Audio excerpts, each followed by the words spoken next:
Before we get started, a quick heads up. This episode talks about grief, death, spiritualism, racism, ableism, and historical injustice, including things like child loss and pet loss. It's not graphic, but it is tender in some places. So if you are not in that headspace today, or if you need to hit pause and come back later, that is totally fine. Taking care of yourself comes first.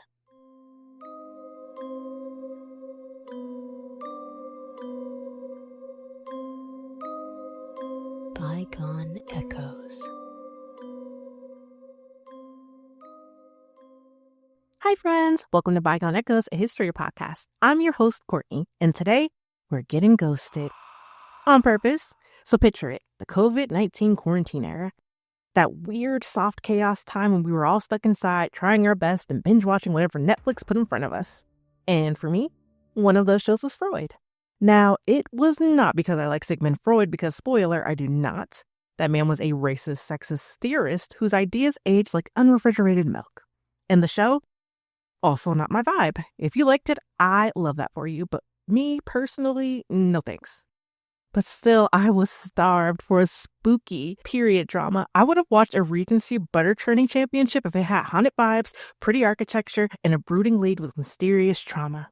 So I hit play, hoping for ghosts and maybe like some grim psychology. And what I got was seances, sex cults, gunfights, and I swear at one point there was someone eating a mummy like it was just another day. Which fun, yes, absolutely fun. But like not the spooky morning lace energy I was craving. I was hoping more for Fox Sisters. You know, the OG Seance girlies, but they were American in America, and this show was very much in Vienna. But then I found Alias Grace, and that one hit. Based on a real 1840s Canadian murder case adapted from a Margaret Atwood novel, Alias Grace gave me everything I wanted. Trauma, silent spirits, and one unforgettable seance scene when a woman's grief breaks through, but not in her own voice, in someone else's. It was eerie and it was devastating, and it made a point because historically, women have often only been heard when they were speaking through someone or something else. And it got me thinking, why were so many white women channeling spirits in the 1800s? What were they really saying? Who was listening? And why was this suddenly acceptable when just a few centuries earlier, doing the exact same thing would get you labeled insane, a witch, or worse? But it's because seances weren't just about ghosts. They were about power and grief. And sometimes they were about rebellion. Now, if you have never heard of a seance, first of all, welcome to the weird side. Secondly, let me set the mood for you. Low lights with candles flickering, joined hands in a circle, and someone is in a trance, and the occasional rap tap tap on the table or full body possession. Sometimes there were trumpets. Sometimes there was automatic writing where you just write how the spirit guides you. Some produced ectoplasm that looked suspiciously like chewed up tissue paper. And there was also this one woman who used her own body to create a very special ectoplasm, which was a choice. But to be clear, we are not doing a full seance history today. They did not end in the 1800s, and they stayed strong well through the 1920s. You can even find them today. We are starting at the roots. In the mid to late 1800s, when spiritualism was still raw, when grief was fresh, and when women were just starting to realize that maybe, just maybe, table rattling was the loudest voice that they were allowed to have. This episode is about women who used that voice and what they chose to say. We're talking Cora L.V. Scott, who channeled spirits at 15 and toured the country. Achsa Sprague, an abolitionist who was disabled and turned her sickbed into a pulpit. Victoria Woodhull, who talked to ghosts and ran for U.S. president. And our seance disruptor, not a girl, but an integral part of the movement, Paschal Beverly Randolph, a free black mystic who carved his own radical spiritual path outside the white spotlight. Seances may have looked like parlor games, but underneath, they were grief rituals. They were feminist loopholes. They were political fire wrapped in candlelight. So grab your spirit board, your favorite candle, extra points if it smells like haunted lilacs, and something lacy to dramatically drape over your head, because Seance Girl Summer is officially in session. Let's rewind to the early to mid 1800s, because while seances were gaining steam, the rest of the world wasn't exactly on pause. Globally, things were on and popping. In East Asia, the Taiping Rebellion erupted in 1850, an event that shook the Qing Empire, what we now call China, to its core. It was a Christian-inspired civil war led by a man who literally believed that he was the younger brother of Jesus. Which I was today years old when I learned that was a thing, but okay. His movement, part religious awakening, part rebellion against the Qing dynasty, ignited one of the bloodiest conflicts in human history. The death toll? Somewhere around 20 million people. You did not mishear me. 20 million. And yet I bet most of us were never really taught about it. Meanwhile, the Crimean War kicked off in 1853, pitting Russia against an alliance of British, France, and the Ottoman Empire, and surprisingly, the Kingdom of Sardinia. Which, side note, I thought Sardinia was a made-up fantasy word, but apparently that is a very much real place.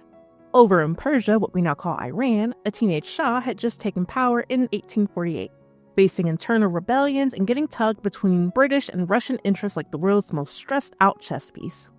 In South America and the Caribbean, the 1800s were an era of aftermath and resistance. Countries like Brazil and Cuba still clung to slavery, even as rebellions and independence movements surged across the region. In Haiti, the post-revolution years were marked by internal struggle and international sabotage. Meanwhile, white colonial powers were in full panic mode because Haiti proved what they feared most, that the people they once enslaved could rise up, win their freedom, and run a country without them. And in Britain, from industrial ambition to prim fashion, Queen Victoria's court was basically the TGIF lineup of the 1850s. Rigid moral lessons, seemingly charming family dynamics, and just enough drama to keep the people tuning in. Prince Albert was alive and well, busy rebranding the monarchy with science expos, moral seriousness, and a whole lot of family-friendly PR.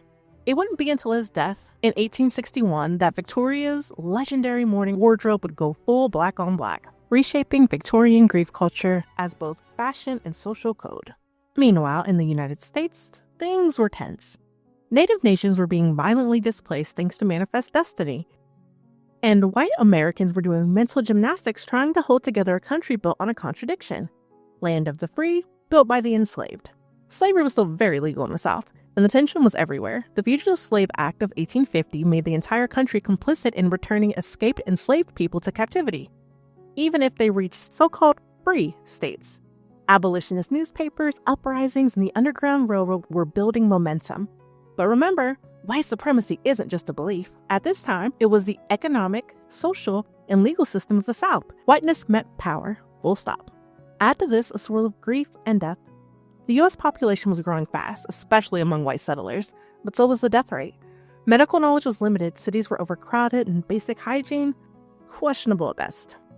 Cholera, tuberculosis, measles, typhoid, and whooping cough weren't rare, they were regular guests. And childbirth? It was basically a high-risk gamble for both mama and baby. Like, infant mortality was staggering. Nearly 1 in 5 babies didn't make it to their first birthday. And that is not just sad, that is world-shattering.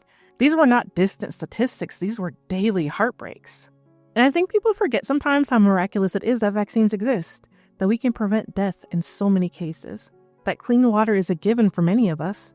And if you have a cough or diarrhea, it doesn't mean a funeral. But in the 1800s, it absolutely could. Grief wasn't just personal, it was cultural. Mourning had rules, rituals, and even a look. People wore black for months, sometimes years. They wove hair from the dead into jewelry and posed for photographs with the deceased, not as morbid curiosities, but as sacred keepsakes. Death was public, grief was ritual, and in the middle of all that loss, people were desperate for something more. For signs, for messages from the other side, for proof that love didn't just vanish, that life didn't just end, that the soul lingered, and that someone, anyone, was still listening. Because wanting to believe in more, in meaning and connection and something beyond the grave is one of the most human things we can do. And that's when the spirits started whispering, or at least when it finally became socially acceptable for some people to hear them. Because religion at this time was shifting too.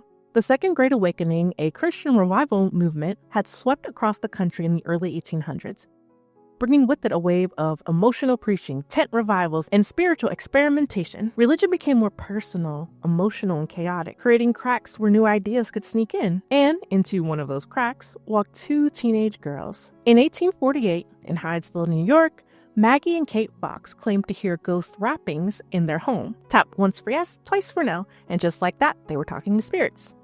Whether it started as a prank or a performance, it exploded into a national sensation.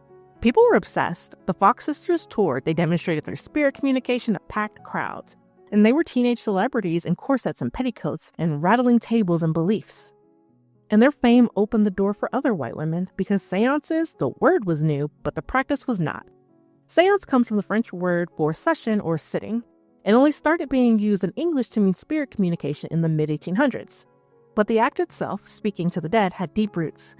It had existed in African spiritual traditions, indigenous ceremonies, and across countless cultures long before Maggie and Kate ever tapped on the wall. What the Fox sisters brought was not invention, but access. Their whiteness and middle-class image made it respectable. And suddenly, middle and upper-class white women who couldn't vote, who couldn't preach, who often couldn't speak publicly at all, had a loophole. They weren't speaking for themselves, the spirits were. And their seances weren't just spiritual events, they were productions. They had signature styles, some floated furniture, some spat ectoplasm. Others had spirit guides with names like White Feather or Brother Johannes from Atlantis. Questionable, yes, but highly marketable. It was a whole vibe. Think early influencer culture, but make it ghostly. And that, my friend, was a shift. Spiritualism caught fire. It was radical, not just because it was spooky, but because it was political. These seances became stages. A grieving mother could speak, a woman who's disabled could lead, a teenage girl could become a spiritual celebrity. And that brings us to our Seance Girl Squad, Cora, Achsa, and Victoria. They didn't know each other, but spiritually, they were in the same group chat. These weren't just random ladies with a Ouija board, they were full-on public figures. Spiritualism gave these women a voice, a stage, a community, at a time when society told them to sit down and be quiet. So yes, the Fox sisters lit the match, but Cora, Achsa, Victoria, and similar folks were the ones who built the bonfire. And in a world full of war, death, and grief, people were more than ready to gather around that flame. Imagine a bunch of well-dressed socialites sitting in a darkened parlor, nervously holding hands and hoping a dead aunt would knock once yes or twice for no. There were skeptics, true believers, bored husbands, grieving mothers, all sitting in the same room and all desperate for something beyond the ordinary. It wasn't just communion with the dead, it was drama, theater, therapy, and sometimes it was legit the best show in town. And every performance needs a star. Enter Cora, a teenage spirit channeler, trance queen, and absolute spiritualist icon. Cora Ladencia Veronica Scott was born in 1840 in upstate New York, and she came from a family that was already spiritually inclined. Her mother was a committed believer in mesmerism and alternative healing, and her father was a universalist, meaning hell wasn't in their household theology, but seances, absolutely. By the time she was 15, Cora was giving public trance lectures. While other girls her age were being prepped for marriage or trying not to die in childbirth, she was standing in packed halls channeling ghosts of philosophers like it was just another weekday. And I don't mean she would go into muttering nonsense while candles flickered in the parlor. Cora would go full-on trance mode and deliver hour-long orations on topics like liberty, abolition, morality, and metaphysics, all with zero prep in front of a large, mixed-gender audience. And people came to hear her, not because she was a young woman, but because the spirits wanted to speak through her. And that loophole, it made space for women's voices in ways religion, law, and politics never did. Her supporters swore she was the real deal. Her critics said she was a sham, but either way, Cora L.V. Scott was making the news, making money, and making space for women to be public thinkers. She married 4 times and divorced at least twice, which was almost unheard of at that time. A divorced woman in the 1800s was seen as either immoral or pitiful, and Cora was neither. She took new husbands, new names, and stayed booked and busy on the lecture circuit. She had at least one daughter, who she raised right in the world of spirit guides and seances, and sure enough, that kiddo grew up and kept the spirit train rolling. As for politics, she was radical. Cora spoke openly about abolition, women's rights, and spiritual freedom. Not always in the ways modern audiences would agree with, but still, she used the seance stage to say things that most women weren't even allowed to think. In her most controversial spirits, a dead Greek philosopher who, through her, gave lectures on universal suffrage and the moral obligation to resist oppression. And people paid good money to hear it. Her fame grew, and she became one of the most recognized spiritualists in the country. But she wasn't just here for ghost clout. Cora saw spiritualism as a social revolution. If the spirits could speak beyond death, why couldn't women speak in life? Why couldn't they lead or demand change? Eventually, she co-founded an organization that helped set the tone for spiritualism and what it would look like post-Civil War, and it became more structured, political, but still female-led. So yeah, maybe she talked to spirits, or maybe she found the only microphone in the 19th century America that a teenage girl was allowed to hold, and she used it to say something true. But Cora wasn't the only one turning grief into a platform. A few states away, and a few years earlier, another woman was finding her voice in the unlikeliest of places, a sickbed. Let's set the scene. Vermont, 1850s. Snow, syrup, and a whole lot of Protestant restraint. And then in walks Achsa Sprague, or more accurately lies in. Because for years, young Achsa was bedridden with what we now recognize as a chronic illness, maybe rheumatoid fever, maybe tuberculosis, or something autoimmune. No one really knew. Her family took care of her, but outside of her home, most people gave up. Her doctors and friends were waiting for her to die, and the community quietly filed her away as a woman whose story was unimportant and unremarkable and already over. But it wasn't. Because then something happened. Achsa claimed that she was healed not by medicine, but by the power of prayer, will, and spirits. And once she got back on her feet, she did not waste a moment. She spoke, she wrote poetry, she traveled, and people paid attention. Achsa didn't pretend that those bedridden years had never happened. She carried them with her, the pain, the isolation, the slow, stubborn fight to return to herself.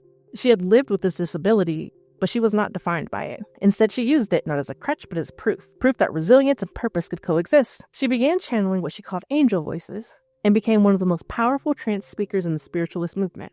But Achsa, our girlie, was not just communing with the spirits. She was preaching abolition, demanding women's rights, and calling for prison reform. Like many spiritualists, she saw the spirit world as just, which made it a great platform for critiquing just how unjust the rest of the world had become. If the spirits believed in freedom and equality, maybe society should too. So Achsa hit the road alone, navigating chronic illness, staying with strangers, and delivering trance lectures to crowds on topics considered too scandalous for respectable society. Her spiritualism wasn't a detour from activism, it was activism. She carried political fire across state lines and turned grief, pain, and belief into a radical platform for change. She kept detailed diaries, which historians now pore over like a spiritualist gospel. In them, she wrote about feeling called by the divine to speak the truth, especially about slavery and women's autonomy. She never married, never had kids, and never apologized for her ambition. One of her most powerful stances was on marriage. Achsa believed that forcing women into marriage for survival was a kind of slavery, and that spiritualism offered women a way out. Because when you have spirits on your side, who needs a man? But it wasn't all roses and halo light. Achsa's fame came with pushback. Critics dismissed her as emotional, hysterical, or just plain faking it. She was accused of blasphemy, vanity, and light witchcraft. And yet she kept going because her platform wasn't just for herself. It was for the spirits, for justice, and for every girl who was told to stay small and be quiet. So if Cora spoke through spirits and Achsa spoke for them, the next woman spoke over everybody else. Meet Victoria Woodhull. By the 1870s, the Civil War was over. Women still had no right to vote, no property, no rights, and barely any voice. They couldn't legally divorce without dragging a full-blown legal circus behind them. But Victoria, she kicked down the door with a message channeled straight from the beyond and said, "I'm running for president, spirits, talk to me, and sex without love is tyranny." Scandalous. But let's rewind. Victoria was born in 1838 in Ohio, and she came from a large family that lived in poverty. She didn't exactly have a great start, but Victoria and her sister Tenny had one advantage. They could talk to ghosts, or so they claimed. By age 11, Victoria said that she was in direct contact with Demosthenes, a long-dead Greek philosopher, which honestly is an iconic pick for a childhood imaginary friend. The sisters started out traveling as spirit channelers and healers, moving through a spiritualist circuit that gave them something most women couldn't even imagine: mobility and money. Victoria married and had a son named Byron, who likely had a significant intellectual disability and required lifelong care. During her divorce, a scandal in itself, she fought to keep custody of her son, and she won. That alone was revolutionary. At this time, when courts almost never granted mothers full custody, especially someone who was as controversial as Victoria, she was already breaking the rules by just surviving. By the time she hit New York, Victoria had ambition in her bones. She and Tenny charmed Cornelius Vanderbilt, yes, that Vanderbilt, with her psychic readings and main character energy. Rumor says that one sister gave him amazing stock tips and the other gave him, we'll call it exclusive content. Either way, they secured the bag and parlayed into their next big venture. In 1870, Victoria Woodhull became the first woman to own a Wall Street brokerage firm. Not a footnote, not a partner, the first. And with that money, she founded her own newspaper, Woodhull and Clapton's Weekly. It published radical ideas from free love to women's suffrage, socialism, and obviously spiritualism. But she didn't stop there. In 1872, Victoria announced that she was running for president of the United States, well before women even had the right to vote. Her party, the Equal Rights Party. Her platform, women's rights, labor reform, and spiritual guidance from the beyond. Her running mate, Frederick Douglass. Although plot twist, he never actually confirmed that. So, Victoria's out here living her best life, and in doing so, she blew up one of the biggest scandals of her day. A well-known preacher man was secretly sleeping with his friend's wife, and word got out. This same man had previously denounced Victoria for her free love stance, so she did what any self-respecting truth teller would do. She exposed him in her paper. his hypocrisy, his moral double-dealing, and it was delicious. And you would think, yes, justice! Wrong! Victoria was thrown in jail, not for lying, but for publishing facts about a powerful man's private behavior. His punishment? There wasn't one. This was a double standard in real time. Men could sin, but women could not talk about it. And the suffragist movement, already laser-focused on white women's respectability, was split down the middle. Was Victoria their hero or a scandalous liability? Unfortunately, she lost her bid for presidency, spending Election Day in jail.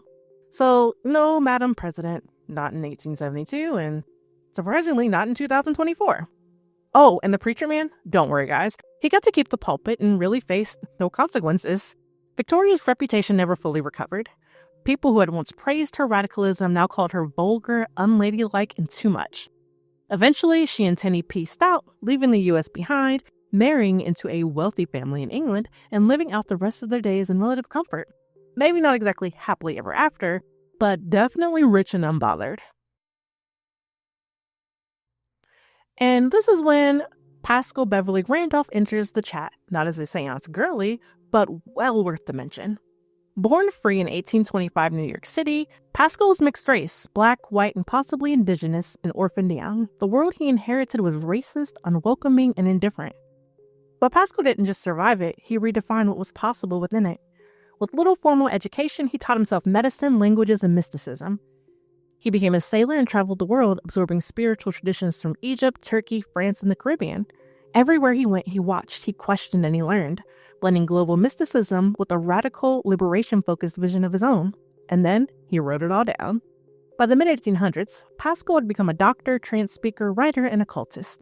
He spoke at spiritual conventions, advocated for abolition, and published essays that mixed science, philosophy, and the paranormal. But what made him truly radical and controversial was his belief that spiritual power and sexual energy were linked. Paschal wrote openly about sex magic, which I was unaware was a thing, and Paschal did this decades before Aleister Crowley would crib the idea. He believed that sexual union, when grounded in love and intention, was a sacred act, a cosmic force, a way to access higher consciousness, and not just for men, but for everyone. Let me say that again. In the 1850s, a black man was telling people that sex could be sacred, that spiritual power didn't belong to white Christian elites, and that black liberation was a spiritual as well as political act. That man was fearless. He even founded his own order, which the name is in Latin, and I don't know Latin, so I'm going to call it what it's also known as, which is the Rosicrucian Brotherhood of Euless, and it was one of America's first magical lodges. Through it, he taught sacred sexuality, racial equality, and metaphysical philosophy, all wrapped in a bold blend of science, spirit, and unapologetic rebellion. This was black occult science, and it was not your grandma's parlor seance. But of course, his legacy got erased. Racism, respectability politics, and whitewashed versions of spiritualist history pushed Paschal to the margins. People wanted their spirit seekers to be white women in lace, and not a mixed-race doctor talking about sex and liberation. He didn't fit into the narrative, so they wrote him out of it. But he was able to use spiritualism to show that it wasn't just for respectable white folks in hoop skirts. It also belonged to the rebels, to the wanderers, people who believe that spirit, like freedom, should be for everyone. The idea of women summoning spirits in their parlors wasn't just spooky fun. It was about voice, about access, and about power. In the mid-1800s, women couldn't vote, own property, or even keep custody of their children. Once married, they basically disappeared under the law. Public speaking was considered inappropriate because patriarchy held the microphone. But seances, those were allowed, as long as the women claimed that the words weren't their own. I'm not preaching abolition, Thomas Paine is. I'm not defending women's rights, your dead grandma is. It was a loophole and women ran with it. Spiritualist women used that platform to push for abolition, suffrage, temperance, education, and labor rights. They made mourning strategic, emotion political. But that visibility wasn't without backlash. These women were often called frauds, hysterics, temptresses, because nothing rattles the patriarchy quite like a woman in the dark channeling something powerful. But it is interesting when you think about it. The men who claimed divine authority, those were prophets, but the women, suspect. Yet still, these women persisted. And here's the thing, while white women were gaining platforms in the name of grief, Black, Latina, and indigenous communities were being punished for the same practices. Ancestor veneration, trance, ritual dance, drumming, these were all criminalized or demonized, and looked down upon by the quote-unquote respectable society. Their lifeways were called savage, while white women's seances were labeled as charming curiosities. Remember the Fox sisters? They didn't invent talking to the dead. They just made it marketable because they were young and white and just middle class enough to be seen as harmless. And that's the controversy. Spiritualism's roots run deep, a tangled braid of global folk traditions, diasporic, indigenous, Asian, Latine, and European, woven together by grief, ritual, and resistance. But the 19th century movement that went mainstream, it was whitewashed, sanitized, and it centered on middle-class white women while erasing the global spiritual practices it echoed. That's why Paschal Beverly Randolph matters. He didn't just participate, he transformed spiritualism. He was mixed race, a mystic in his own right, and he spoke of sacred sexuality as liberation, healing as revolution, and spirit work as a tool for Black empowerment. He built his own orders, created his own systems, but history tried to leave him out because he was too Black, too radical, too uncontrollable. White women could speak in the seance room as long as they followed the rules. Paschal had to build his own house, and they still told him it wasn't his.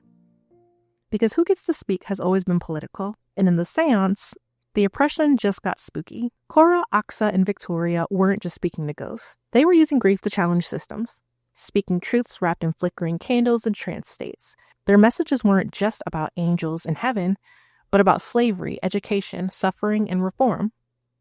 They used ghost stories to tell our stories about who matters, who counts, and who gets to live free.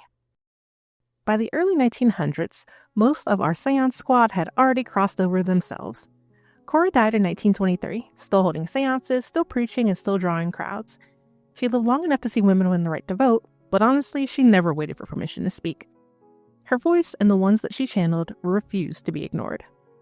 Achsa passed away at just 35, but in that short life, she proved something radical. Being disabled, being female, or holding unconventional beliefs didn't make you powerless. Not if you believe the voices, whether within or beyond, had something worth saying. Victoria Woodhull's legacy is layered. She was a champion of women's rights and the first woman to run for U.S. president, but she also supported eugenics and opposed abortion. Her beliefs were shaped by her lived experience, which included raising a disabled son in a world that offered no support and little understanding. She was groundbreaking, but she was also contradictory, like so many of us. And Paschal Beverly Randolph? He died in 1875 under suspicious circumstances, either by his own hand or a jealous male friend's. The official story never sat right.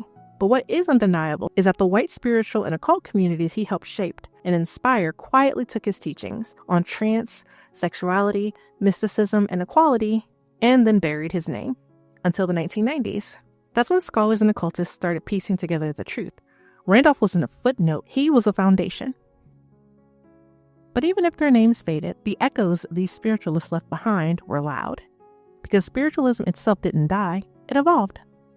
After the Civil War, spiritualism didn't vanish, it got organized. Groups like the National Spiritualist Association of Churches, NSAC, co-founded by our very own Cora, tried to clean up the image of spirit communicators. They made it churchy, respectable.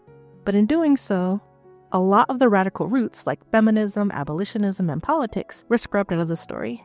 But like any good ghost story, it never really went away. You can see its fingerprints all over New Age spirituality, modern mediumship, and even in pop culture's obsession with ghosts, astrology, and mysticism. The modern witchy aesthetic, that is full of spiritualist DNA. Then you have your tarot readers on YouTube, crystal TikTok, candlelit altars on Instagram. These are the grandchildren of our parlor, spirit channelers, and seance queens. The language has changed, but that hunger for connection, the use of ritual as voice and as power remains. And yes, grief is still a form of resistance. We light candles for the dead at vigils, we chant names, we paint faces on walls and refuse to let them be forgotten. From Black Lives Matter memorials to Dia de los Muertos altars to whispered ancestor prayers across diasporic kitchens, mourning is still protest and ritual is still power. And that's legacy. Our seance squad was not perfect. They were messy, brave, privileged, radical, and flawed. Some used their voice to uplift others, and some didn't. But none of them were supposed to have any power, and they found some anyway. So what do we do with all this? We remember. We tell the stories of those who spoke, and of those who weren't allowed to. We tell the stories not just of the women who gained a voice, but of the people who were never allowed to have one. We talk about grief and power and resistance, not as separate things, but as threads braided through human experience. We keep asking questions about our past, about ourselves, about what deserves to be heard, and who's controlling the story, and what they gain by telling it this way. Because here's the secret no one tells you. The spirits never stop talking. But control isn't just about who gets to speak. It's about who we're taught to listen to and who benefits when we don't ask why. Before I go, I wanted to share that this topic hits a little different today. My dog recently passed. She was a senior, and I knew the time was coming, but still. I keep catching myself wishing I could just reach across just to tell her one last time she was such a good girl, Just to say thank you for being you. Now, don't get me wrong, she peed on everything I loved, and when she would sleep at my feet, she would snore so loudly that you would think that she paid the bills here. But now the quiet feels too loud. And it reminded me that spiritualism was always about that ache, the longing, the reaching. Whether you're trying to hear from a lost loved one or a snoring old puppers who loved you like it was her job. And it's that same need. To be heard, to be held, and to believe that the love doesn't just disappear.